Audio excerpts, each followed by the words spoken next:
Hello, my name is Beverly of Miles and Coffee. Welcome to my channel. Thank you so much for joining me on another coffee talk. I thought I'd give a quick story of something that happened to me about 2 years ago when I first arrived fresh from the States, and it was my first full week in Comitan. If you've been following my videos, you know that I was what drew me to Comitan de Dominguez in the first place was that I was accepted in a program for teaching and training teachers to teach English as a foreign language, and upon completion I had several job offers. I did accept one job offer, which happened to be in Comitan de Dominguez at a school that teaches English. It was an English language school in Mexico, and that particular employer knew about the process to get your paperwork filled out, and after offering a job offer would help you with your temporary residence card, which is a work visa. Make a long story short, I recently uploaded a video about the changes that are currently taking place with immigration in Mexico. There are stricter regulations, and it is no longer lax and very free for immigrants who travel into Mexico and travel through Mexico or pass through Mexico. So I am sharing this story in the hopes of not to make you scared, but to help you to be prepared. Okay, so at that time, I was brand new.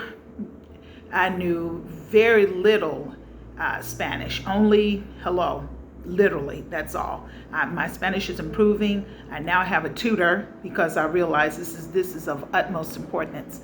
Anyway, to make a long story short, I was residing at a hotel in the process of actually waiting for my apartment, which at that time the landlord was adding on to her rentals, and this would be a brand new apartment, but it was not ready yet. So while I'm waiting and in communication with her, I thought, well, I could stay at a hotel which was close to my place of employment. One day I was in the shower and I heard a knock on my door in this hotel. And I wasn't expecting anyone. Matter of fact, I wondered who even knows that I'm here, right? I doubt if I even told my employer exactly where I was staying. When I jumped out of the shower, I'm still soaking wet. I had my bathrobe on. My hair was literally wrapped up in a towel. And when I asked who is it, there was a man speaking Spanish, of which I did not have a clue of what he was saying. So when I opened the door, I saw before me one immigration officer. I could tell because he had the official emblem on his lapel of his uniform. But behind him were 4 National Guardsmen in full uniform, guns drawn. Not pointed, but they had them on their person, not holstered, but holding them. So this was kind of a shock to my system. I tried not to panic. I had heard that during that time, we were warned by our employer at that time during meetings that be careful, there are people passing through the area from Honduras. Immigration is doing a good job of cracking down. They're deporting people that do not belong here. Don't be afraid, don't be alarmed, but I just want you to be aware. That passed through my mind, but at the same time, this is me, right? So my first reaction was they could see the horror on my face. Do you speak habla español? No habla español un poquito. So he said, okay. He switched in broken English and said, do you have your passport? Or I think he said, tu es para pasaporte. And I understood that. Un momento, por favor. I went to my purse. I grabbed my passport.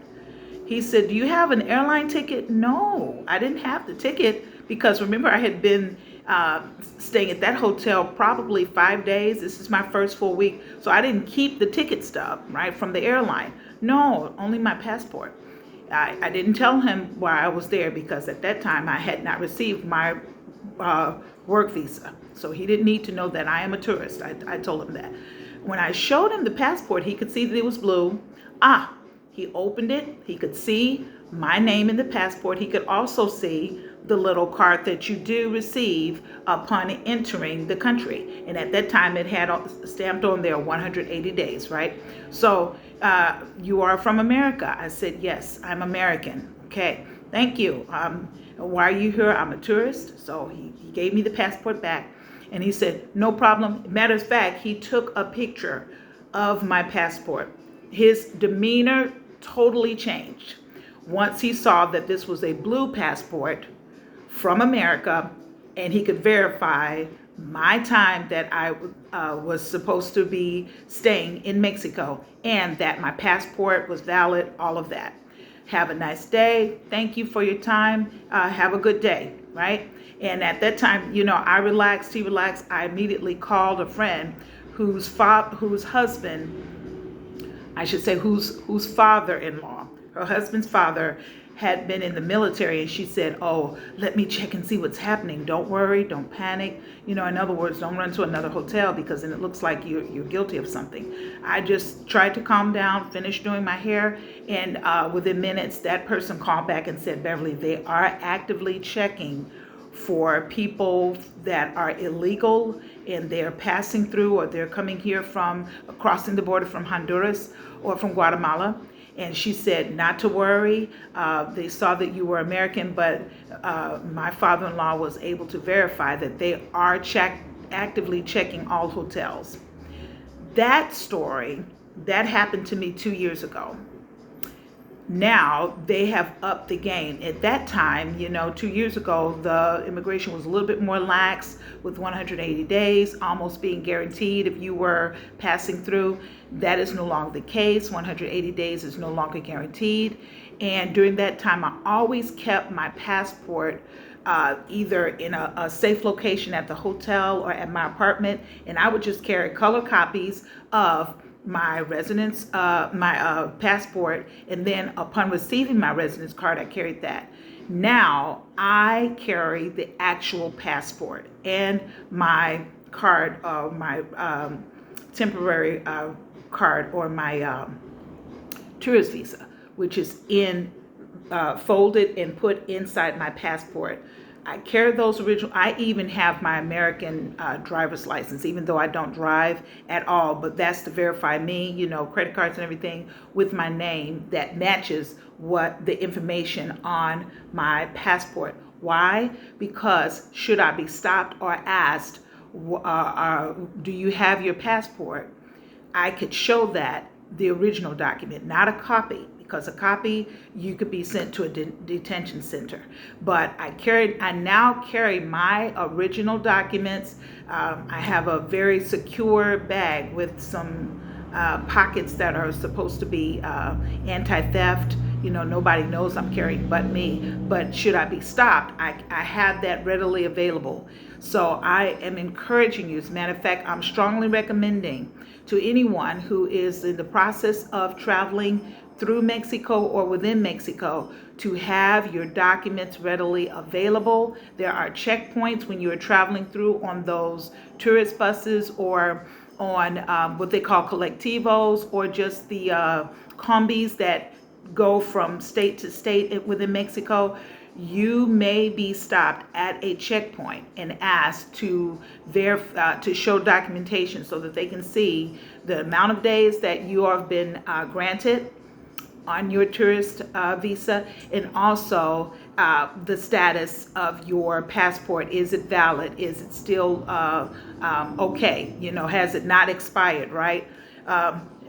Again, not to be scared, but just to be prepared. I just thought I'd share that story of something that happened to me 2 years ago. Now, in the meantime, whenever I have had to travel from state to state for whatever reason, or even when I went to the Mexican embassy in Guatemala, usually when you are on one of those buses that travel from state to state, when the bus stops at a checkpoint, the immigration officers come aboard the bus. Usually they will stop any person and ask. Sometimes they even ask everybody's passport. They verify and then they pass them back to you. So it's just nice to be prepared. Thank you for listening to my story. Share the information with anyone you know who is planning to visit Mexico. It's very important that they know about the 180 days and also to carry their original documents, not just the copies, okay? So remember to take it one day at a time. Keep it simple and have a great day. If you don't mind, if you have had any involvement with immigration, or if you have advice for those people that are traveling that might be helpful, please leave a comment and consider, if you haven't, please consider subscribing to my channel. It really does help the analytics on YouTube, and I am growing my channel. So thank you and have a great day. Until next time on Miles and Coffee.